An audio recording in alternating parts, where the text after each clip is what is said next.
എല്ലാവർക്കും ഹൃദയം നിറഞ്ഞ നമസ്കാരം. കഥയമമ്മയിലെ ഇന്നത്തെ അധ്യായത്തിലേക്ക് എല്ലാവർക്കും സ്വാഗതം.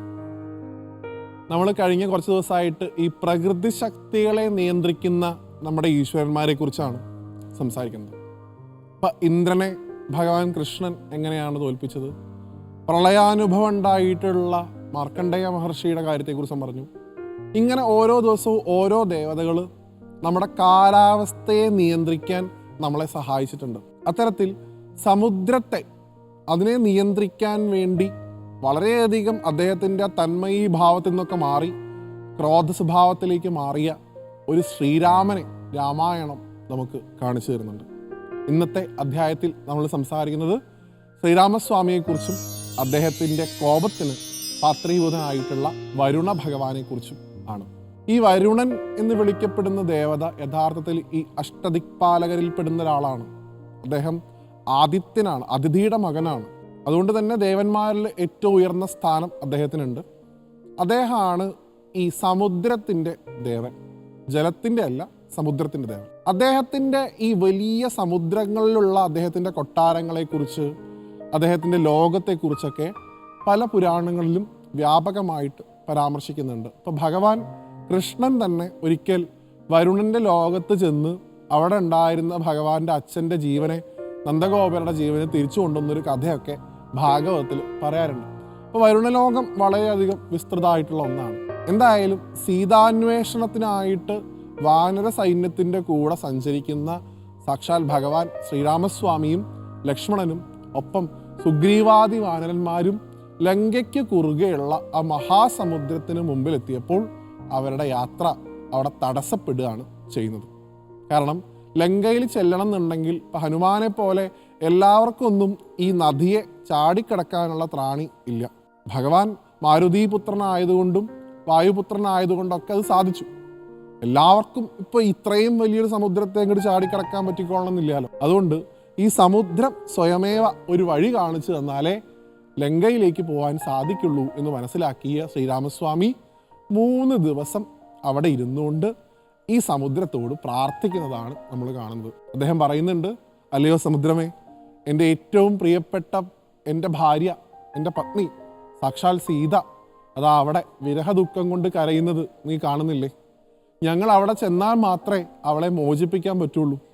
ഒപ്പം ഈ ലോകത്തിന് മുഴുവൻ ഉപകാരം ഉണ്ടാവണം എന്നുണ്ടെങ്കിൽ ഈ രാവണൻ എന്ന് പറയുന്ന അസുരനെ വധിക്കുകയും വേണം. അതുകൊണ്ട് ഞങ്ങൾക്ക് പോകാനൊരു വഴി തരണം എന്ന് പറഞ്ഞുകൊണ്ട് ഭഗവാൻ 3 ദിവസം സമുദ്രത്തെ അഥവാ വരുണനെ പ്രാർത്ഥിച്ചു എന്നാണ് രാമായണത്തിൽ പറയുന്നത്.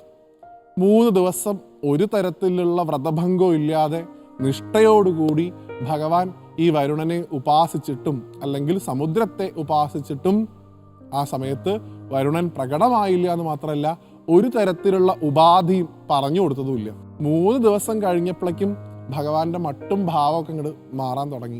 ഇത്രയധികം ആത്മാർത്ഥമായിട്ട് ഞാൻ വിളിച്ചിട്ടും ഈ സമുദ്രത്തിൻ്റെ ദേവനായിട്ടുള്ള വരുണന് എൻ്റെ മുമ്പിൽ വന്ന് എന്നെ സഹായിക്കാൻ സാധിക്കില്ല എന്നുണ്ടെങ്കിൽ ഞാൻ എൻ്റെ സ്വാർത്ഥമായിട്ടുള്ളൊരു താല്പര്യത്തിന് വേണ്ടിയല്ല ഈ ഇറങ്ങി പുറപ്പെട്ടിട്ടുള്ളത്. ഈ രാവണൻ എന്ന് പറയുന്ന അസുരനെ വധിച്ചാലേ ഈ വരുണൻ ഉൾപ്പെടെയുള്ള ദേവന്മാർക്ക് പോലും പുറത്തിറങ്ങി നടക്കാൻ പറ്റുന്ന അവസ്ഥ ഉണ്ടാവുള്ളൂ.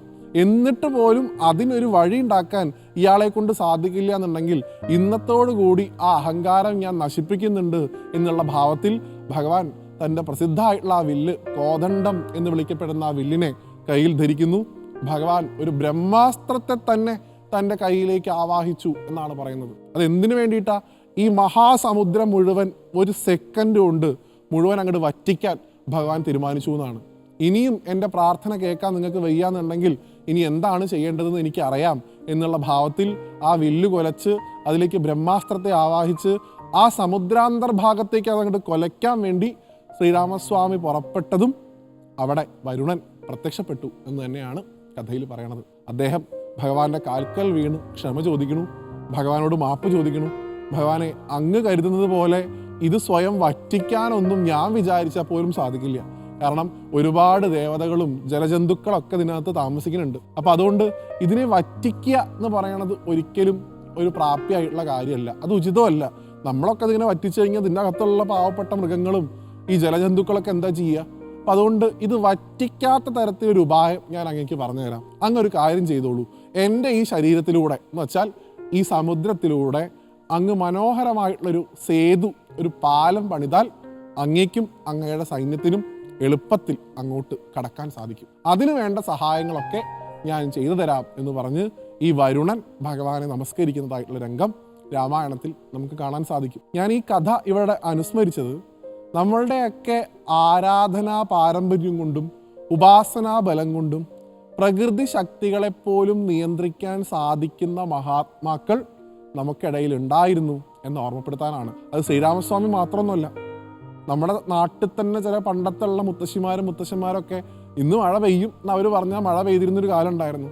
ഇന്ന് മഴ പെയ്യില്ല എന്ന് പറഞ്ഞാൽ എത്രത്തോളം കാറുണ്ടെങ്കിലും മഴ പെയ്യാത്ത കാലം ഉണ്ടായിരുന്നു. അങ്ങനെ പ്രകൃതി ശക്തികളെയൊക്കെ നിയന്ത്രിക്കാൻ സാധിക്കുന്ന ഗുരുജനങ്ങൾ നമ്മുടെ ഇടയിൽ തന്നെ ഉണ്ടായിരുന്നു, ശ്രീരാമസ്വാമിയെ പോലെ എന്നൊന്ന് ഓർമ്മിപ്പിക്കാൻ ഈ ഒരു കഥ അനുസ്മരിച്ചു എന്ന് മാത്രം.